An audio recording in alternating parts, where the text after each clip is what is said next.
encourage people to find something they love and love what you do and love the people you do it with. Make sure to take good care of them because they're the ones that facilitate your progress. But at this point, I feel it's really a time for positive messaging. So I'm just trying to put out as many positive messages and as many helpful hints to people as to how they can better their lives. Welcome to Exploring Mind and Body with Drew Tadia. Drew is an expert in nutrition, fitness, lifestyle, and more. And he wants to help you live a healthier, longer, and more active life. Now here's your host, Drew Tadia. Welcome to another edition of Nationally Syndicated Exploring Mind and Body. Thank you so much for being here. Thank you for tuning in, for being a part of our True Form Life community. We're coming at you with a brand new show. We appreciate whether you're listening on terrestrial radio across the country or as a podcast around the world. We certainly wouldn't be here without you. So stick around. We got all that coming up. This is Exploring Mind and Body. Naturally improve your lifestyle one show at a time with your host, Drew Tadia. Welcome to another edition of Nationally Syndicated Exploring Mind and Body. We have Gene here with us on another edition. So without further ado, welcome to the show, Gene. Thanks. Great to be here. It's our pleasure. Super excited to jump in here and talk about all the wonderful things that we have to talk about. Gene, take a moment here to tell us about who you are and what you do. Well, I've been a game show host for the last 30 years, but over that course of time, I was collecting my inner thoughts and putting them in a briefcase and eventually put them all together to publish a book called Younger and Wiser. So at this point, I feel more like a writer than a game show host. I've also been a producer, a TV sportscaster, and a number of other things, including fire eating and juggling as part of my show that I used to do back in the 1980s. That's awesome. All right. So tell us what got you into, what was it first, radio or TV? Usually radio goes first, right? Yes, it was. I started out as a radio talk show host, actually doing a blues music show with talk and interview. I started emceeing concerts, and through the connections I made emceeing concerts, I actually started producing small concerts and met an international vaudeville show, which hired me as their business manager, took me to Europe, and while I was there, because I had nothing else to do, I was done promoting the tour. They went out and did street theater, and they taught me how to juggle so I could be part of the street theater troupe. And little by little, they taught me all these skills, including fire eating. And I became an entertainer myself and ended up on the road as a solo act. Wow, that's so interesting. Okay, so tell me the next step. What was after that phase of your life? Well, as an entertainer, I started out really just wanting to get people to smile and laugh a little bit. Then I wanted them to really laugh. And then I started saying, I want them to think as well. And that's why I kind of transitioned into being a game show host, which in the middle of that, I became president of the International Jugglers Association and also was a Guinness World Judge and then became associate editor of the book, which was a part-time job. So I could be an entertainer and also be a Guinness judge. And one of my clients for entertaining saw that I was working for Guinness and asked me if I could do a game show for them. So I put it together and it was a big success. And all of a sudden people were calling me to do game shows. And when I would do my game shows, sometimes the audience would be stumped and I would say, and I would start to tell them the answer and people would yell out, wait, don't tell us, give us a hint. So I started giving them hints. And that's why the name of my game show became the GIMME A HINT trivia game show. I got to tell you, I've been doing the show for about 10 years, and I don't know if I've spoken to anyone as interesting as you are. Well, thank you. So, okay, I'm excited. We got all kinds of stuff to talk about. I know we're going to talk about your book here. Tell me about the next step before we get into the meat and potatoes here. Well, the interesting thing is that every step along the way, I started to integrate the different things that I did to try and have a more holistic approach. So the Gimme a Hint trivia game show, I noticed people got smarter as each show would go on. So people that seemed half asleep at the beginning, by the end would be fully alert and spewing out answers that they didn't even know they had in their minds. So it made me realize that I could actually stimulate brain activity by doing this game show. The combination of questions and the hints made people use their brains in multiple ways. So I started teaching workshops based on that principle. And I developed a program called Triviation, which was workshop seminars for breakthrough thinking using the game show format. So is that what stemmed for your book? Well, the book was always I had this inner world that I was always working on, a spiritual journey that seemed to be following me, but I never really expressed it. It wasn't really appropriate to bring into the performing aspect of my career because I knew just what people wanted when I did a show. They wanted me to come out and do a game show. So I didn't really tell them all the deep thoughts that I had. So I was collecting them throughout the years. That's where the book comes in. And it really became an inner scream about 3-4 years ago that I just had to get these things out. So I started putting them into my computer, organizing them, and trying to prepare them to see if I actually had what could become a book. So at what point did you realize that you're like, wow, I have enough stories or interesting topics that I could actually put this into a book? Well, the turning point was there's a piece in my book called Father's Day on Christmas, which is about my father died suddenly over in the middle of the night when I was 22 years old. And that really is something that reshaped my life at that time. But I never really fully dealt with it, though I did write a few pieces on it. And this Father's Day on Christmas, I wrote when I was in an airplane on tour, actually going to Wisconsin. And I was sitting on the airplane chatting with the person next to me when all of a sudden I just got the urge to go to the back of the plane. And I asked the stewardess for some paper, and I started writing this Father's Day on Christmas. Well, what happened was I was sitting in my backyard at home recently, and I thought of that poem, and then I recalled that day and the really incredible experience. I ended up in tears on the plane. The stewardess came and said, "What's wrong with you?" And I said, "Really, these are tears of joy. It was such a relief to write this poem about my father." And so I remembered that, and then I started writing what I called the backstory for that piece. And all of a sudden, I started writing backstories for everything I had ever written. And that was what made this the book that it now is. So the turning point was realization that I could write backstories for everything I'd written, and that would fully express the feelings and the ideas that I had at the time. So every piece in my book has a backstory in it. So why do you think it's important, or why did you feel like that backstory was as important as the original write-up? Well, it gave me an opportunity to fully express what was going on. For instance, there's a piece on meditation, which talks about the first time I ever meditated in my life, which was on a cliff in Hawaii, all by myself with the waves breaking below. And something just told me to stand there, and I started meditating, and I realized that was the first time I ever did it. Well, in so doing, in the backstory, I was able to actually do a whole educational piece on meditation and provide a meditation for the readers. So it really expanded the reach of the book. Tell us about the book. Give us a quick overview. What is the book specifically? Give us the name of it. And what's it about? Well, it's called Younger and Wiser, and the subtitle is Peaceful Words for a Troubled World. So it was particularly oriented towards the pandemic world that we deal with now. And at the very end of the book, I put in a link to a seminar that I teach called The 9 Pillars of Creativity, which is the 9 key characteristics people can use to develop creativity in their life. And I separate practical creativity from artistic creativity because a lot of people say, well, I'm not creative. The truth is, everybody has the potential to be creative if they just nurture these 9 characteristics. Tell us the difference between the two. The difference between the two. Practical and artistic and yes. Well, artistic creativity would be, say, you're going to create a work of art. You're going to create a piece of music. You're going to do an incredible sports accomplishment. Things like that, which require tons of skill, practice, years of dedicated service. So that could become your career. And these pillars really help you in that too. But these pillars are also geared for just everyday life. So that's practical creativity. That's everyday life problem solving, facing challenges, dealing with relationships, all the things that everybody faces every day. And then artistic is just being a natural artistic individual. Drawing, coloring. That would be taking the 9 pillars and applying them to the skill or art form that you're in. So that would be, say, dedicating your life to being a pianist, but at the same time, you would use these 9 pillars to become a more creative artist as well.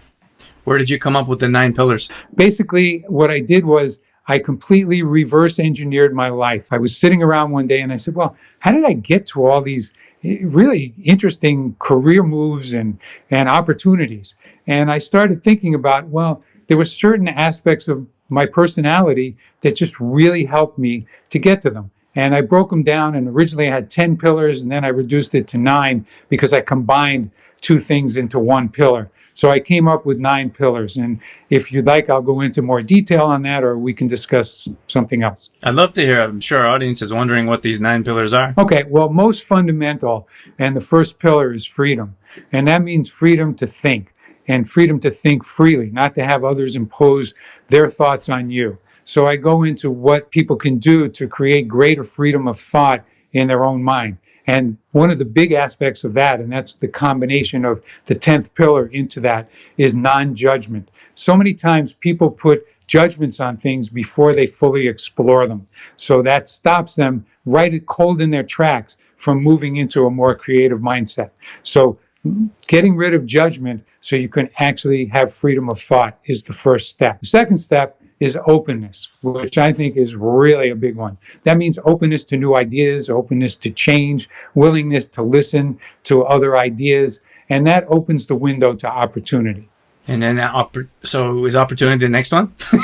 Well, no, opportunity would be within the openness. The next one's flexibility, because you have to be flexible. Yeah, openness and flexibility really go together. But flexibility of the body allows you to move, allows you to dance, allows you to express yourself physically, but also mentally. It allows you to start moving into new worlds, new ideas, and to develop them. So you're not rigid. You know what? I got this question for you. And I think about it often when I do a show like this, or maybe we put together some other video or content, and it seems like many times you're preaching to the choir. Like, these are types of people that want to know, like some of our audience have been listening for years.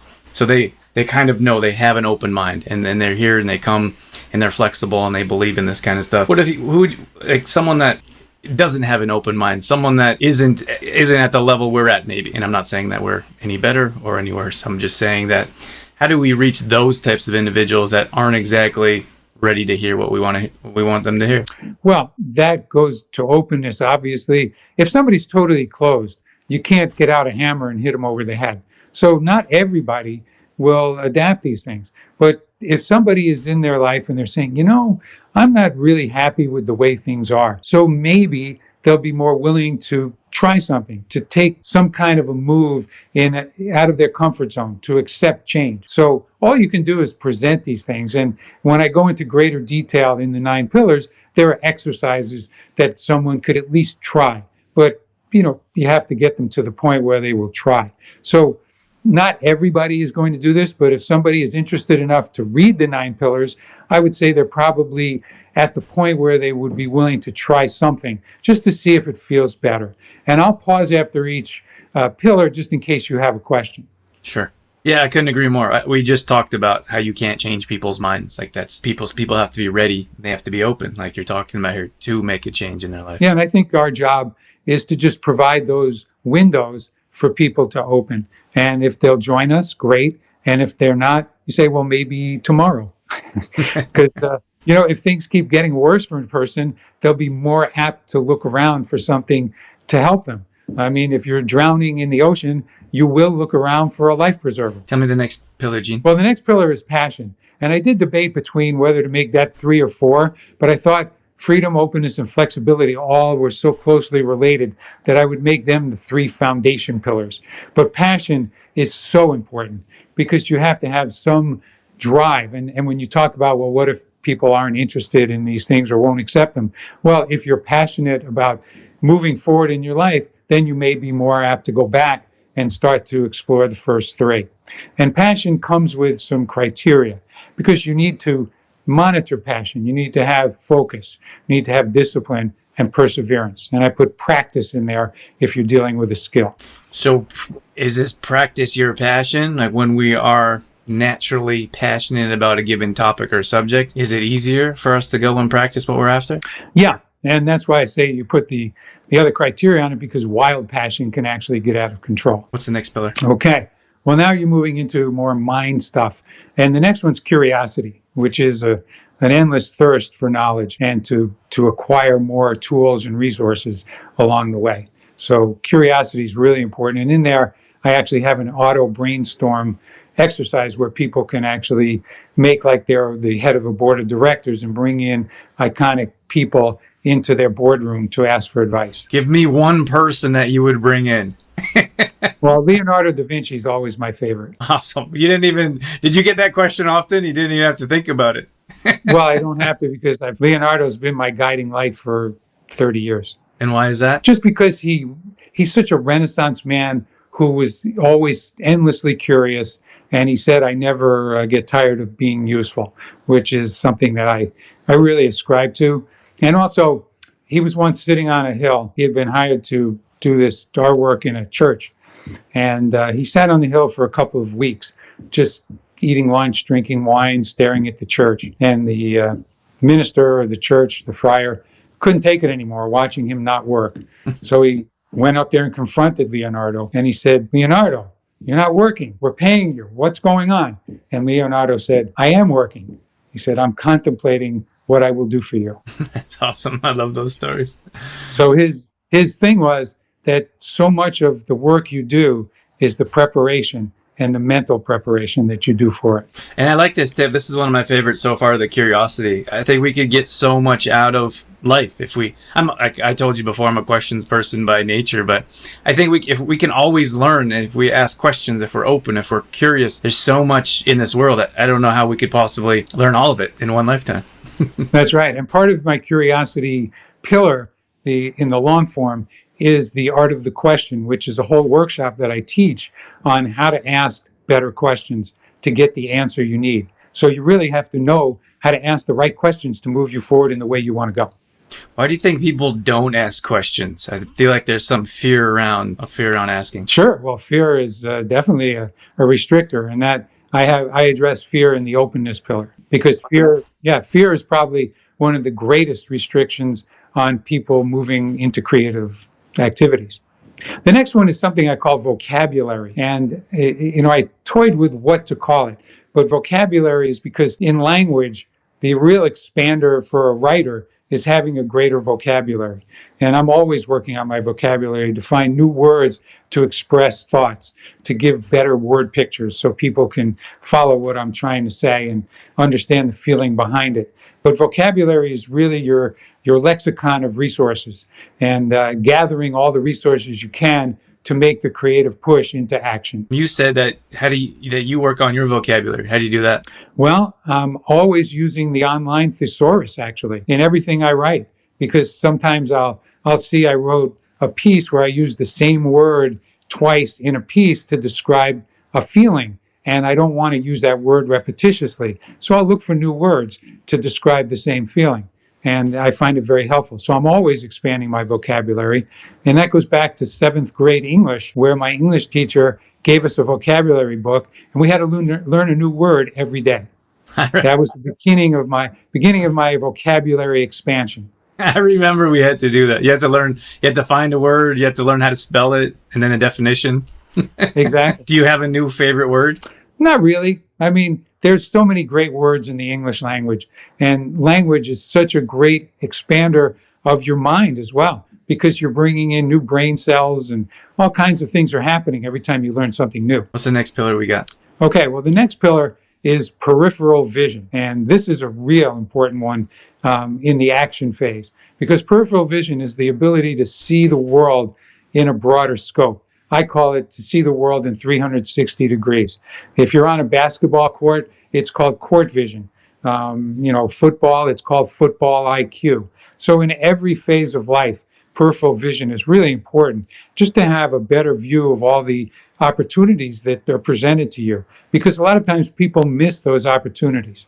I'll give you a little example from my own career. I was once hired to produce a Hollywood event, and in so doing, we needed to bring in the big makeup mirrors and have makeup artists to make up all the people at the event. They wanted to become, say, glamour stars. So I tried to find really nice makeup mirrors with the bulbs in them, and nobody had them in New York. I was quite surprised. So I ended up having to fabricate them with my own crew. So we built 3 beautiful lit makeup mirrors, and we used them for that one event, put them in our storage space, and for a year, they were always sitting there in the way every time we needed other equipment. And one day, I was going to throw them out. And I said, maybe I should sleep on it.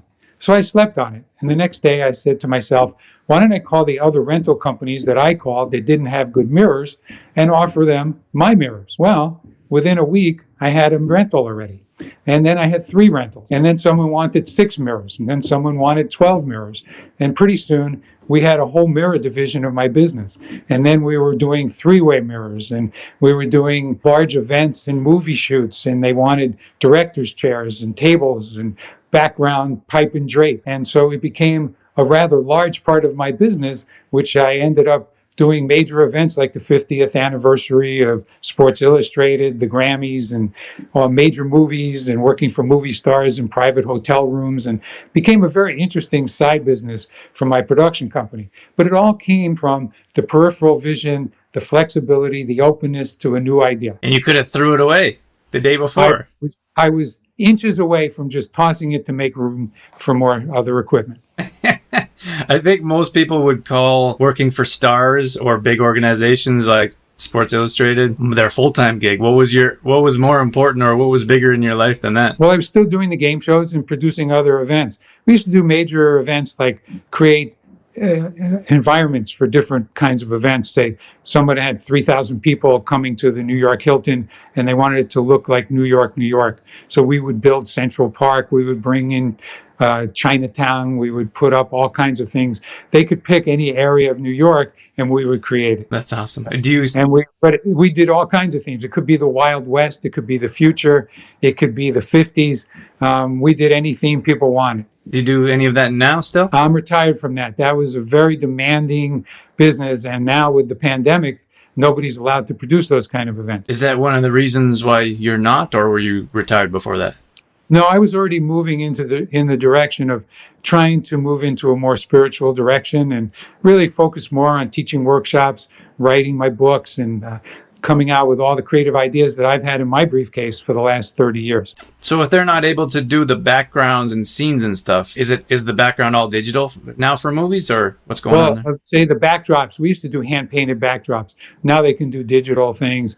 A lot of meetings now with the pandemic are taking place online with Zoom calls and various other conferencing ways to video conference. So I think from my count, we have 7. Are we on our 8th pillar? We are. What do we got? Okay. Well, the 8th one I call faith, and that brings in your ability to believe in what you're doing. And this is bringing in your heart, because everything I've done, and I believe all my success is owed to the fact that everything I did with all my heart. And when you combine your heart and your mind in an activity, your potential is so much greater than if you work with only one of the two. But having your heart in your efforts will also entail greater patience, because if you believe in it, then you'll be more patient. You won't be discouraged by setbacks. So that is very important. So I put patience as a subdivision of faith. Yeah, I like that. I think you see that today in so many things. People aren't really in it full tilt, or they're not in it with 2 feet. They just kind of halfway in, or sometimes people do things just for money. You see all these little businesses popping up and they don't last because I don't feel like people's heart is in it. They don't believe that this is what they're in it for the long haul. They want to make some quick money and get out. Well, I never did anything for the money. I always believed if I did the right thing and did it with full immersion, that's the word I like to use, is full immersion, that things would go well. And that's really the other part of faith, is faith brings optimism, and optimism brings effort. So all these things, what I say about faith is it's one of those pillars that supports all the other pillars. We got one more to go. What's the 9th pillar? Yeah, so it's almost like a baseball game. We're in the 9th inning. So here comes the closer. Collegiality, which really wraps around all the other pillars. Collegiality is the ability to work with others. For instance, writing my book. It wasn't just my effort. There was editors, there were designers, there's publicists, there's printers. There's all kinds of highly skilled people that you have to interface with to make a book come to fruition and to bring it to the public. So that's just one small example of an individual project that still needs people to work with. So collegiality and collaboration are really, really important. Now, collegiality depends on the other pillars, but it also brings them all together and helps you move ahead. How would you improve, or how do you hone this craft or skill? Well, that's where the details come in. So each one of these pillars has all kinds of supporting information, exercises, and other things. So I can't go into all those details in a short show like this, but I will say that if you focus in your mind on those things, and, of course, you could purchase my book and get the free link, download it. It's a 27-page PDF that also includes a way for you to rate yourself, and that helps you figure out which pillars you need most work on. Do you have a favorite pillar? I love them all, but, I have to say curiosity and passion have always been the key to my moving ahead, and that brought on vocabulary. And when I was, as a game show host, vocabulary is everything. Vocabulary is all the information you have to stuff into your head, because in my show, it's an entertainment trivia show. So I don't work from a script. I don't have cue cards. I don't have prompters. I do it all from the top of my head. So all that information had to be on quick recall. And going back to vocabulary, memory and memory skills are a big part of vocabulary, because whatever you can recall from your own internal bank is really very helpful. And I think that people who don't know this should know. Everything you've ever heard, learned, any piece of information you've ever acquired, it's still in you. It's a matter of you being able to locate it. Is there anywhere we could see? Do you have any of those game shows recorded, or was it all live behind the scenes kind of thing? Well, it's all live, but on my website, GimmeAHint.com, there is a short video of a show I did off Broadway. So they can get a quick view of that. And there's also on YouTube my appearance on the Martha Stewart show back in 2009 when I customized. She had me write a piece of trivia on presidential trivia. So we did a whole segment on that. I'd like to check that out. Thank you. Sure. So what's next for you? We're going to wrap things up here, but I'm interested to know what you have planned in the future. Seems like you've lived lifetimes here. Well, it's been I've really had a lot of enjoyment out of my career. So I encourage people to find something they love. And what I always say is love what you do and love the people you do it with. Make sure to take good care of them, because they're the ones that facilitate your progress. But at this point, I feel it's really a time for positive messaging. So I'm just trying to put out as many positive messages and as many helpful hints to people as to how they can better their lives. So I'm going to work on, talking about those elements of my book and the workshops I do. And also, I'm now working on a book of wisdom phrases from the last 2,500 years. The book of phrases. Tell us, give us a little sneak peek. Well, it's basically all the way back to 500 BC. I've got my favorite wisdom quotes that I've been collecting over the years, kind of like I collected all these thoughts that are my original ones. And then on top of that, I've got about 70 pages of my own wisdom quotes. So I'm trying to integrate my wisdom quotes with wisdom of the ages. Sounds interesting. Let me know when that comes out. I'm interested. I sure will. It's a work in progress. Is there anything that we missed before we wrap things up here? No, I think you really asked great questions, Drew. It's a pleasure talking with you. Anytime you have questions that I can answer, I'd be happy to come back. Awesome. Thank you. And tell us more details or where we can find your book, your website. How can we reach you? The website for the book is dreamquestpublishing.com. That's the name of the publishing company that put out my book. You can also get in touch with me through that website or by going to my game show website, which is GimmeAHint.com. I'll spell that since it's the slang version, GimmeAHint.com. Awesome, Gene. Thank you so much. It's been an absolute pleasure. All the best with your book and everything else you have going on in the future. Thanks for having me. All right, that's going to wrap things up for this edition of Exploring Mind and Body. Once again, thank you so much for being here. Thank you for tuning in and being a part of our True Form Life community. You can always find us on Facebook.com/TrueFormLife. We post up there a couple times a day on our story. We're always trying to bring you more content around living a healthy lifestyle, whether that be nutrition, fitness, lifestyle, and more. We also have free challenges that we do at least once a month. So if you follow us along there, you'll be able to join maybe a plank challenge or a squat challenge, Tabata challenge, whatever it may be. We'd love to have you join us. We're also on Instagram.com/DrewTadia. Again, we're posting up there a couple times a day along with our story, all dedicated to keeping you fit and healthy and on track. Our main website is TrueFormLife.com. If you want to check out some of our products, some of our services, or if you just want some great content from videos to blog posts and recipes and more, we got all that at trueformlife.com. Once again, thank you so much for being here. That's it. That's all I got. I'm out of here. As always, I'm your host, Drew Tadia, in health and fitness for a better world. Thanks for listening. You've been listening to Exploring Mind and Body with Trueform Life's Drew Tadia, fitness expert. To find out more about the show, Drew Tadia, or to listen to past shows, visit exploringmindandbody.com.